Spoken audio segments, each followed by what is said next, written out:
Santo Tomás de Aquino. Suma de Teología. Tomo primero. Cuestión 100. Sobre la condición de la prole, la justicia. Ahora hay que tratar lo referente a la prole en lo que respecta a la justicia. Esta cuestión plantea y exige respuesta a dos problemas. 1. ¿Los hombres nacieron o no nacieron justos? 2. ¿Iban o no iban a nacer confirmados en justicia? Artículo 1. ¿Los hombres nacerían o no nacerían justos? Objeciones por las que parece que los hombres no nacerían justos. Dice Hugo de San Víctor, el primer hombre, antes del pecado, engendraría hijos libres de pecado, pero no herederos de la justicia paterna. Más aún, la justicia lo es por la gracia, como dice el apóstol en Romanos 5, 16 al 21, pero la gracia no se traspasa, porque sería natural, sino que es infundida solo por Dios. Por lo tanto, los niños no habrían nacido en justicia. Todavía más, la justicia está en el alma, pero el alma no se traspasa. Por lo tanto, tampoco la justicia pasó de los padres a los hijos. En cambio está lo que dice Anselmo: si el hombre no pecara, junto con el alma racional sus hijos recibirían la justicia. Solución: hay que decir, por naturaleza, el hombre engendra un ser semejante según la especie. Por lo tanto, en todos los accidentes que derivan de la naturaleza de la especie, es necesario que los hijos se asemejen a los padres, si no hay defecto en la acción natural,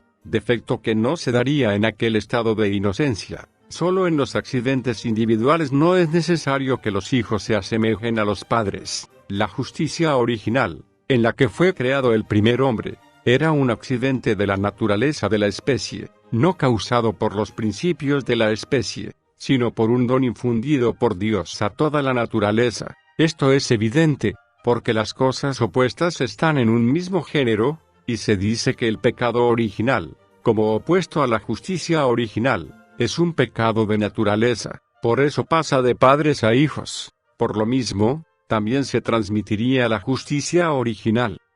Respuesta a las objeciones. A la primera hay que decir, lo dicho por Hugo hay que entenderlo no en cuanto referido al hábito de la justicia, sino a la acción. A la segunda hay que decir, algunos sostienen que los niños no habrían nacido con la justicia gratuita, que es principio del mérito, sino con la original, como la raíz de la justicia original en la que fue creado el hombre consiste en el sometimiento sobrenatural de la razón a Dios, que se tiene por la gracia santificante. Hay que decir, los niños habrían nacido en justicia y en gracia igual a la del primer hombre, que, como dijimos, fue creado en gracia. Sin embargo, no puede deducirse que la gracia fuese natural, ya que no era producida por la generación, sino infundida al hombre junto con el alma racional. Al igual que, cuando el cuerpo está dispuesto, por creación Dios infunde directamente el alma. A la tercera hay que decir, está incluida en lo dicho. Artículo 2. En el estado de inocencia, los niños, ¿hubieran o no hubieran nacido confirmados en justicia?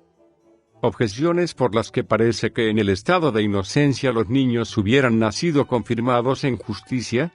Dice Gregorio en Cuarto de Moral, comentando Job 3:13, descansaría con mi sueño, si la caída del hombre no hubiera degradado a los primeros padres, no engendrarían hijos para el infierno, sino que solo engendrarían a los que ahora han de ser salvados por el Redentor. Por lo tanto, todos nacerían confirmados en justicia. Más aún, Anselmo dice, si los primeros padres no hubieran sucumbido a la tentación, serían confirmados, junto con su descendencia, para nunca poder pecar. Por lo tanto, los niños nacerían confirmados en justicia. Todavía más, el bien es más poderoso que el mal, pero en el pecado del primer hombre había fuerza para arrastrar al pecado a todos sus descendientes. Por lo tanto, si el primer hombre se hubiera mantenido en la justicia, todos sus descendientes hubieran sido confirmados en justicia. Por último, el ángel que vence la tentación,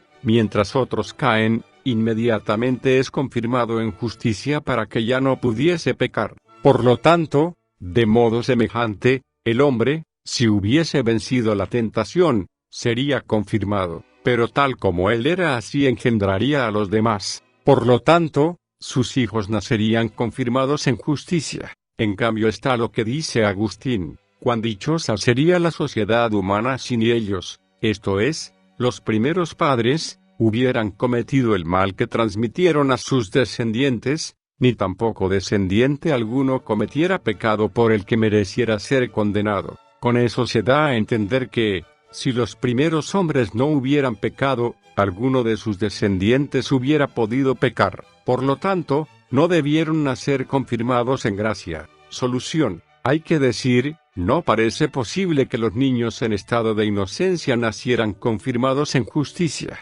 Es evidente que los niños al nacer no poseerían una perfección superior a la de sus padres en el momento de engendrarlos. Y los padres, mientras engendrasen, no estarían confirmados en justicia, pues la criatura racional se dice que está confirmada en justicia cuando alcanza la bienaventuranza en la visión clara de Dios, a quien, al ser bondad por esencia, no puede rechazarse, ya que todo cuanto se desea y se ama es en orden a esta suma verdad. Pero estamos hablando según la ley general, porque, por un privilegio especial, como la fe enseña de la Virgen María, puede suceder lo contrario, y tan pronto como Adán alcanzase la bienaventuranza en la visión de Dios, vendría a ser espiritual en inteligencia y cuerpo, acabando así su vida animal y, con ella, la generación. Por eso, es evidente que los niños no nacerían confirmados en justicia.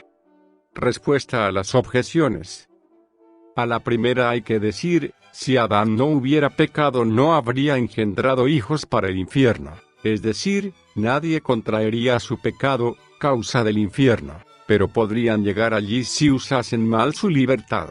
Puede también contestarse que, aun cuando no fuesen condenados al infierno por el pecado, no se debería estar confirmados en gracia, sino a una especial providencia que los guardaría inmunes de pecado. A la segunda hay que decir, lo que dice Anselmo no es una afirmación, sino una opinión. Esto lo prueba su mismo modo de hablar cuando dice, parece que, si no hubieran sucumbido. A la tercera hay que decir, este argumento no es resolutivo, aun cuando moviera a Anselmo a afirmar tal cosa, como aparece en sus palabras. Los descendientes de los primeros padres no son arrastrados de tal modo al pecado que no puedan volver a la justicia. Esto es propio de los condenados. Por eso tampoco transmitirían una tal necesidad de no pecar que les hiciera absolutamente impecables. Esto es propio de los bienaventurados. A la cuarta hay que decir, no vale el símil del hombre y del ángel. El hombre tiene libre albedrío,